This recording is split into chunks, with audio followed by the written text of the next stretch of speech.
Dubai under missile attack, the Emirates are at war. These are the kinds of headlines that are circulating widely right now on social media and on television. Some of you are also sending me videos you've seen in the media or on the internet. Some of them are real, but many are greatly exaggerated and sometimes even completely false. So I wanted to make this video to explain to you what's really happening here in Dubai. For those who don't know me, my name is Agatha. I've been living in Dubai since 2013 and I've been investing in real estate here for over 10 years now. Today, I'm not just speaking to you as a real estate professional. I'm also speaking to you as someone who lives here, a mother of 2 children, and someone who has built her life in Dubai. In this video, I'm going to explain 3 very concrete things to you. What is really happening in the region, what daily life in Dubai is truly like, and above all, what impact this can have on real estate here. And make sure to stay until the end, because I will explain to you why, despite the current tensions, the real estate market in Dubai is showing no signs of panic. So to understand the situation, we first need to put things into context. Today, what we see in the media or on social networks is not a war in Dubai. Above all, it's a much broader tension in the Middle East, with a conflict mainly pitting Iran on one side against the United States and Israel on the other. The official reasons for these strikes are related to military and strategic issues in the region. The United States and Israel say they want to reduce certain Iranian military capabilities and prevent future threats. But as always, in this kind of international situation, there are also many interpretations or theories circulating. Obviously, I'm not a geopolitics expert, so my goal here isn't to analyze all these theories, but to explain to you concretely what's happening on a daily basis in Dubai. Since February 28th, military strikes have been carried out against certain Iranian targets, which triggered the retaliation we're seeing today in the region. And Iran is responding by targeting American interests present in the Middle East. Because in the Iranian logic, striking these bases amounts to responding to the United States, even if these bases are located on the territory of other Gulf countries. When you see certain videos circulating on the internet, it looks like Dubai is right in the middle of the war, but in reality, that's not the case at all.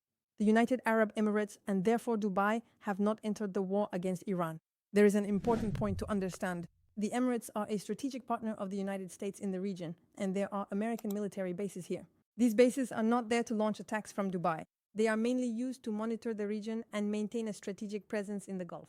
And it is precisely these American bases that are being targeted by Iran. So Dubai itself is not a target. The targets are the American bases that are present in the Gulf. But then maybe you're asking yourself a question. If these targets are American military bases, then why do we sometimes see explosions in Dubai? The answer is simple: the anti-missile defense system.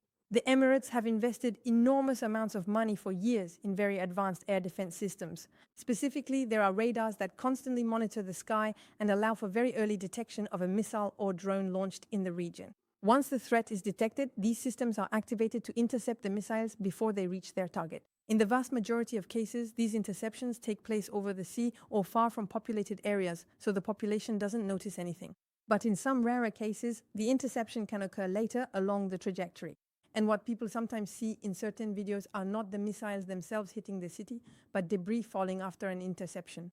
This debris can cause small fires or local explosions. For example, that's what happened with the fire at the Fairmont hotel on the Palm, or with some images that circulated around the Burj Al Arab. So, contrary to what some headlines might suggest, it wasn't these buildings that were attacked, it's simply collateral damage related to the interceptions. And what the media shows much less, of course, is that just a few hours later, everything had already reopened and life had returned to normal.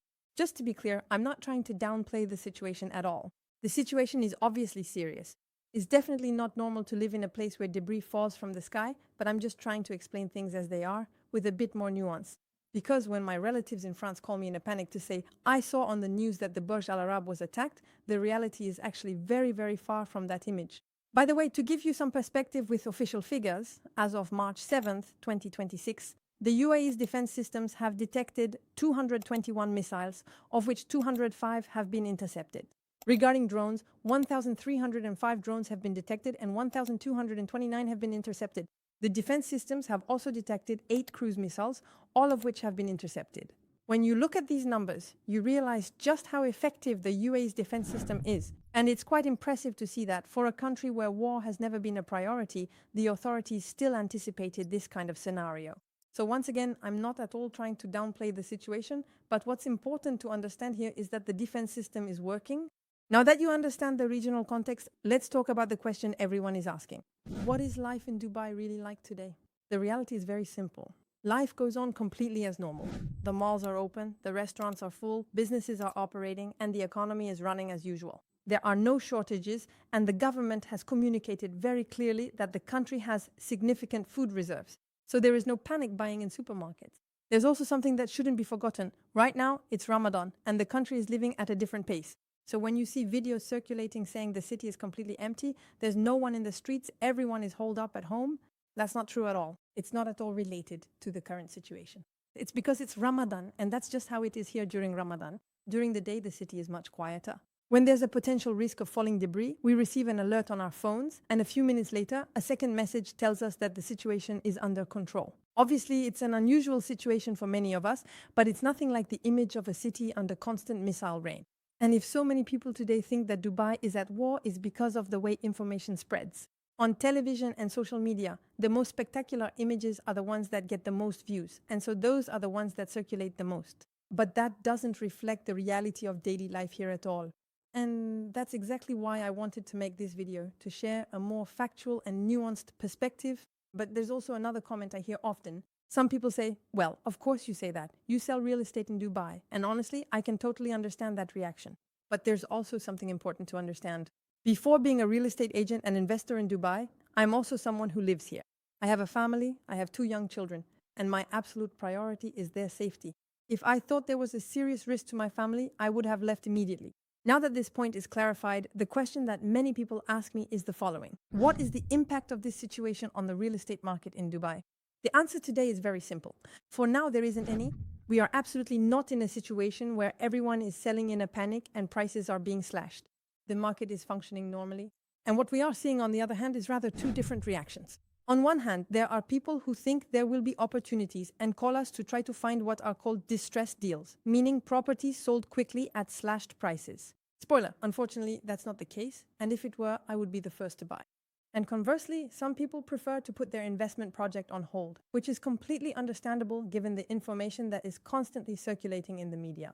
And honestly, I totally understand this reaction when you see the images that keep circulating on social media or in the news. It's really not surprising. But there's also one thing you need to be careful about. In this kind of situation, people sometimes make very emotional decisions, and when it comes to investing, that's really not the best thing to do. Historically, decisions made purely out of fear haven't necessarily turned out to be the most relevant in the long run. But to understand why the market is stable today, you need to take a step back, because this isn't the first crisis that Dubai has gone through. And when you look at the city's recent history, you notice one thing. Dubai has always had a rather impressive ability to bounce back. How many times have so-called experts in quotation marks and certain media outlets in the past announced the end of Dubai and the collapse of its real estate market? And every time, what happened? The city came back even stronger. We saw it, for example, after the global financial crisis of 2008. We saw it during COVID, and more recently after the floods of 2024, when once again some influencers claimed that Dubai was finished. What's interesting about Dubai isn't just the market's ability to absorb crises, but especially the speed at which it bounces back. For example, after the 2008 financial crisis, real estate prices almost doubled between 2010 and 2014. After COVID, the market experienced another strong growth phase, with prices rising by about 60% between 2020 and 2022. And even after the 2024 floods, which made headlines around the world, the real estate market continued to grow by about 15% the following year. That's actually why investors aren't panicking. We've already been through several crises in the past, and each time Dubai has managed to bounce back. So with all that in mind, the regional context, the reality on the ground in Dubai, and the reaction of the real estate market, here's what you need to remember. First of all, no one has a crystal ball. Next, it's obviously important to take the situation seriously, but that doesn't mean giving into panic or taking everything you see in certain media or on social networks at face value. Obviously, I can't tell you how the situation will develop in the coming days or weeks, but what we can do is simply look at the facts and the reality on the ground today. Yes, the region is going through a period of tension, but today, life in Dubai is continuing completely normally, and for now, the real estate market is showing no signs of panic. So rather than reacting out of fear, the most important thing is simply to look at the facts, stay calm, and above all, not make any hasty decisions. If this video has helped you better understand the situation, feel free to share it with those around you, especially with people who might be worried. And in the meantime, I'll see you very soon in another video.